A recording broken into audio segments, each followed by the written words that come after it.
Hey everybody, Cornfed Lady here, and today I'm gonna finish planting this garden. So it just got done sprinkling outside and it's getting ready to rain again here in another hour or two. So I'm gonna go ahead and slip in real quick between the rains and the storms and get the rest of this garden planted. Now if you missed the first video where I started planting this garden, make sure you pause this one and go back and watch the first one first, because this will all make more sense then.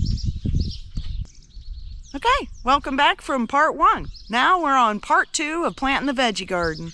I ran out of ground staples, as you saw in part one, so I didn't quite have all the black cloth down yet, but obviously since then I've gotten the ground staples and I've finished the black cloth, and we're ready to finish planting the last few rows of our veggie garden. So come on. Gabby Kitty decides she's going to help us today, huh Gabs? Now we do already have a few things growing in here and sprouting that I wanted to show you first. So over here in the potato bed, now I planted these just over a month ago. You can see that the potatoes are coming in really nice already. All I did was, in case you missed the video, was drop some potatoes on the bare ground, and you can see the straw or hay on top needs redone, or it needs freshened up, because I can see this potato here, and you're not supposed to be able to see any. They should all be covered up with the straw. But this is the no-dig method, and we've used this method for the last few years and gotten really good results.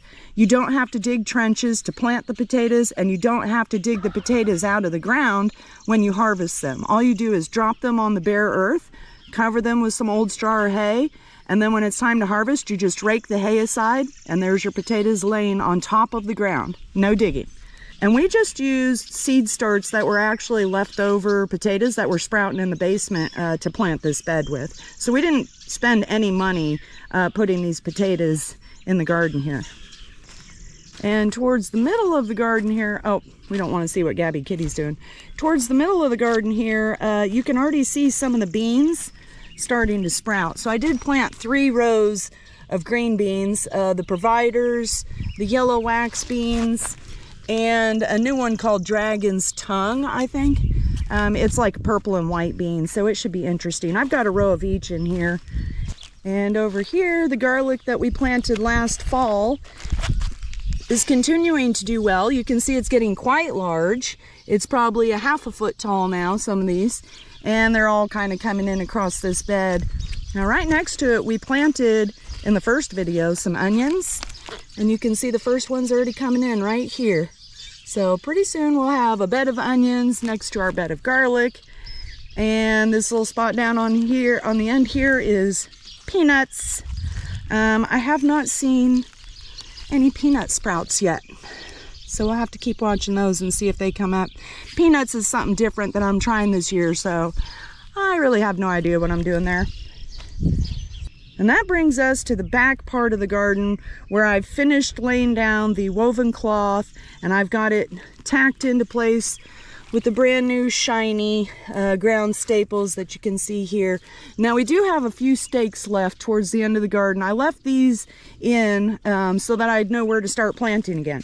So the rows on this end have already been done in part one, and I'm getting ready to plant these last few rows down here on the end. Now I will still have to put the sweet corn in this little bare spot of ground and make a sweet corn patch, but I'll probably do that later this week.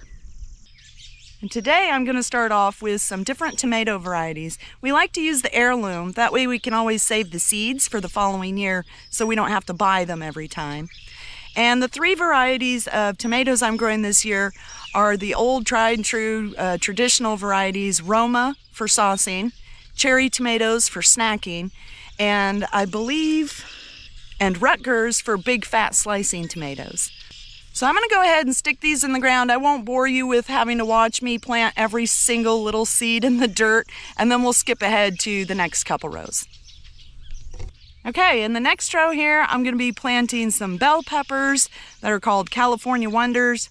I've grown these in the past, and I really love being able to cut them up and throw them into any kind of dish that we're eating for dinner. So I'm definitely going to grow a full row of bell peppers this year. Okay, next up, I actually have some pepper starts that my husband has been growing in the house over the winter, waiting for the warm enough weather to plant them outside.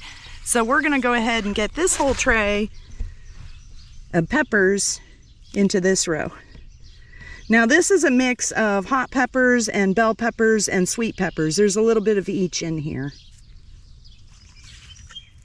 Now don't ask me to try to tell you or remember which one's which, because they're not all labeled. Only some of them have a label in them. I'm not sure what happened. We had some health scares. We had an emergency hospital visit a few weeks ago. So we've been kind of, prioritizing things. And apparently getting these peppers going was not a major priority during our moment of crisis. So we have what we have. I'm gonna go ahead and dig some holes, and we're gonna get them stuffed in here. And hopefully these peppers will start producing soon, because like I said, I like to put these peppers in just about every dinner dish I make. And I make everything from scratch, raw ingredients. We grow our own meat, we grow our own veggies. We do not get our own salt and sugar and all that. We still buy stuff from the store. We're not like, totally self-sufficient, but we do like to grow our own veggies and our own meat. And we actually have some fruit that we grow around here too. We've got fruit trees and berry bushes. I'm gonna go ahead and space these out about a foot apart so that they have room to grow. But again, we try to grow as much of our own food as we can. And it's not a conspiracy theory or anything. It's just a healthier way to live.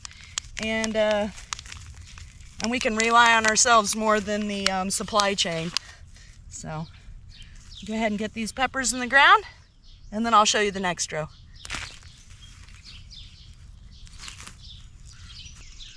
Okay, and that brings us to our last row. Not really a row, but kind of on the edge of the garden here, so that they can grow out into the open pasture. Will be some watermelons. And I saved these seeds from last year. No, these are saved from 2022. So these are about 3 years old. I'm gonna plant them. They're crimson sweet watermelons. They get really large, really sweet, really juicy. I absolutely love them. They're my favorite variety. And even though these seeds are a few years old and they were hand-picked at home, I trust that they're gonna grow.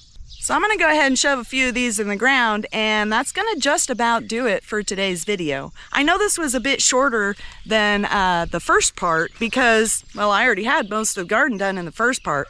So like I said, I just have one more little bit to finish up, and that is the sweet corn patch and that bare spot of dirt right back there behind the garden.